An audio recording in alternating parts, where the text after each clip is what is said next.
China's soaring youth unemployment has gotten a lot of attention lately, but a silent surge of middle-aged joblessness is also emerging.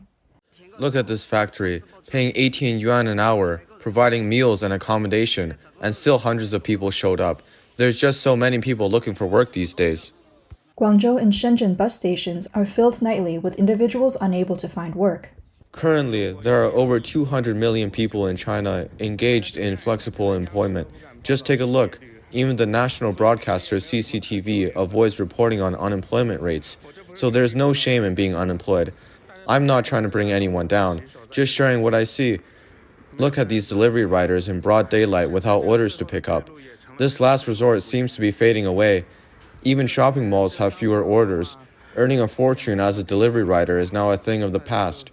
Now it's probably just around 5 to 6,000 yuan a month. Many single mothers have also joined this industry. Just look at the sea of riders. Shopping platform Meituan knows how to capitalize on this desperation. In the beginning, around 2014 to 2015, orders would pay 8 yuan and could go up to over 10 yuan with bonuses. Now there are orders as low as 3.5 yuan in smaller cities, and they still get taken immediately. Their daily insurance is just 3 yuan, and in Shanghai, orders range between 4 to 5 yuan, a bit more on rainy days. Look at these riders, so there's no shame in unemployment. Not only are our supermarkets not doing well, but even sales reps say they can't make sales this year. A few sales reps came by yesterday, and the recurring theme was that there's no business and they can't sell their inventory. One said, "I toured around and barely made a few hundred yuan. Today I roamed all day and only sold 1,000 yuan worth of goods." Another shared, "Out of 100 items, I only managed to sell 20.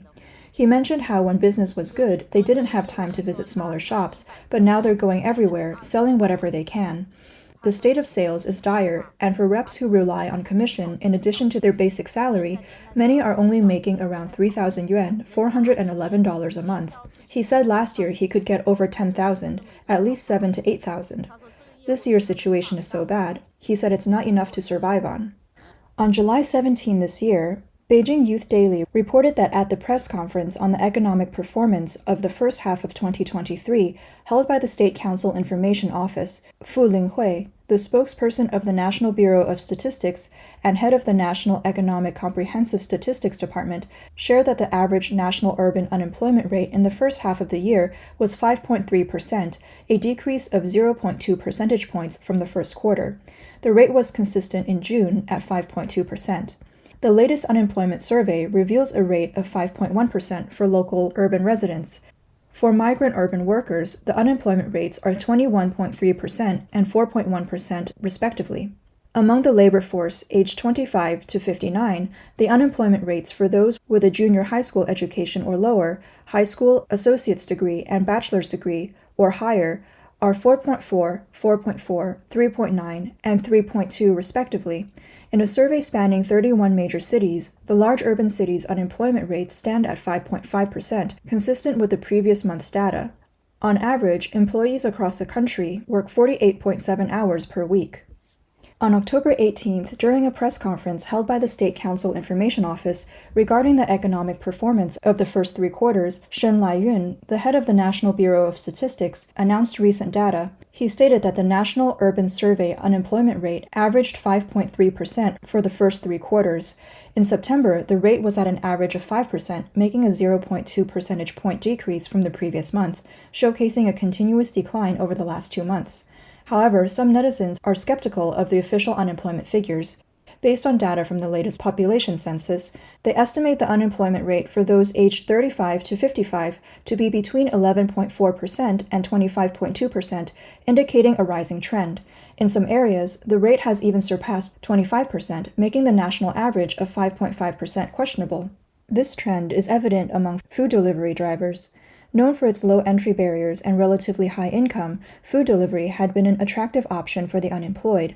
But now, drivers across the country complain about fewer orders and reduced pay. A slowing growth in orders from platforms like Meituan is one reason, but another significant factor is the surge in new drivers entering the field, leading to intense competition and dwindling incomes. Reportedly, Luo Song, a 28-year-old rookie delivery driver, found that after 2 months into the job, that new drivers like him were flooding in, quickly saturating the 500,000 available positions in Beijing. Despite being located in a bustling business district, he could only get around 30 orders a day, earning 8,000 yuan, far from the advertised potential monthly income of 18,000 yuan. The unemployment rate is just too high. Even delivery drivers can't get orders, and there are none even late at night. It's still early evening and dinner time, around 6 p.m. Even the suburbs are affected. Let me give you a spin around. Riders are just sitting here, playing with their phones. They really can't get any orders. It's gotten so competitive. I think we should save more now. I stopped spending recklessly. Look at that rider in front. No orders, just playing on his phone. Now everyone is delivering food. The industry is super saturated, and there's not much money to be made. The past few days have been terrible. I can't even earn 200 yuan a day. Look at how everyone is lounging around. There are hardly any nighttime orders. There's nothing from outside suburbs, even worse in the inner city areas. Anyway, it's just past 7 p.m. and all the orders have dried up. Look at all these e-bikers parked here. Most of them are for food deliveries. Many of the newly unemployed turning to food delivery roles are highly educated. In a video, a 26-year-old former executive from a Fortune 500 company, after losing his job, turned to food delivery, expressing disbelief at his changed circumstances. You can't believe you struggle to find a job at 35?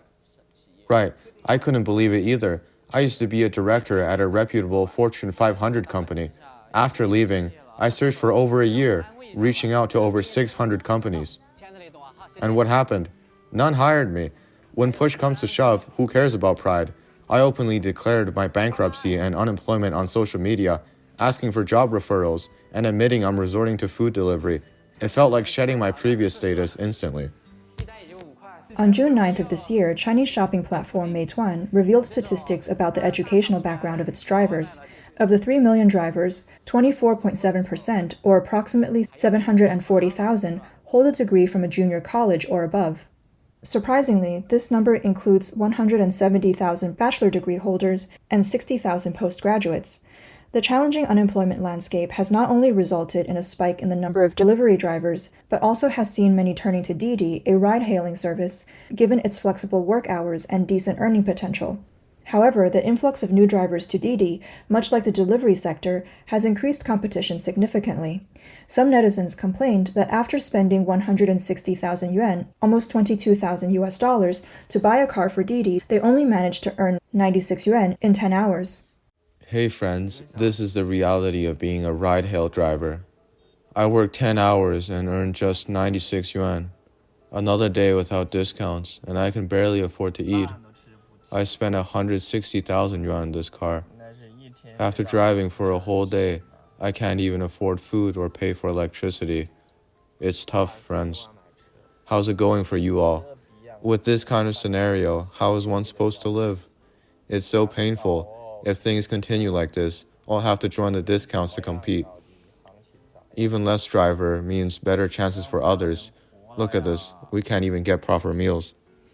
Some users joked that even Teslas are being used as Didi vehicles to make ends meet. Look, even this Tesla is out here hail riding. While some countries have mandatory military service, we're all just out here trying to make ends meet. Mr. Zhang, a full-time Didi driver, said, "Due to economic reasons, business isn't as good. In the past, working 8 to 9 hours, or almost 10 hours, would yield decent earnings. Now I have to work 14 to 15 hours to earn the same amount." He drives from early morning until late at night to earn about 300 to 400 yuan daily. He is increasingly concerned about the growing competition in the ride-hailing industry due to the influx of unemployed individuals. Mr. Zhu, a 38-year-old driver, shared that his daily thoughts are consumed by the need to earn money. His parents are aging, his child is about to enter junior high school, and his family's expenses are mounting. Given the modest circumstances of his family and his role as the primary breadwinner, he feels a significant responsibility. "Why do I push myself so hard? Because there are so many expenses at home," he exclaims. Data from the Chinese Ministry of Transport reveals that from April to July 2023, approximately 400,000 individuals registered as ride-hailing drivers. The previously perceived stable earnings of the ride-hailing sector are now under threat. Due to a nearly fourfold increase in the number of drivers, the average orders per driver have halved, making it challenging to earn a sustainable income. A new trend this year is everyone's ride-hailing. Have you noticed the stricter regulations on ride-hailing? Previously, you could easily sign up for Didi even without proper documents. It was a side gig that could easily fetch you 300 to 500 yuan a day to supplement your income. But now, there are more drivers than riders, leading to situations where 100 cars chase after a few orders. Shanghai used to be a lucrative city for ride-hailing, but this year, an influx of unemployed individuals flooded the market, allowing car rental agencies to thrive. Yet, with an abundance of drivers and only so many customers, new drivers can hardly make more than 500 yuan a day. Renting a car can cost upwards of 7,000 yuan, electricity around 2,000 yuan. After costs, many drivers only net around 3,000 to 4,000 yuan a month, working every single day. Adding to these concerns is the broader context of China's economic downturn. Continuous turbulence in the real estate sector, regulatory gaps in the financial industry, and widespread dismay among stock market investors are contributing factors. Enterprise layoffs, coupled with government wage cuts, have put considerable strain on China's domestic economic cycle. These challenges, combined with historical opacity in data from the Chinese Communist Party, have plunged public confidence in the nation's economic trajectory to an all-time low. In anticipation of impending economic hardships, individuals are conservatively holding on to their savings and exploring side hustles to diversify their income sources.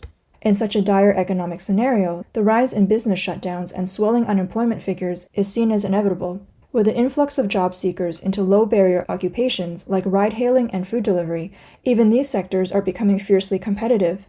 This intense competition might soon transform even basic jobs into rare opportunities. For the vast majority, the future holds tougher challenges, ensuring basic livelihood.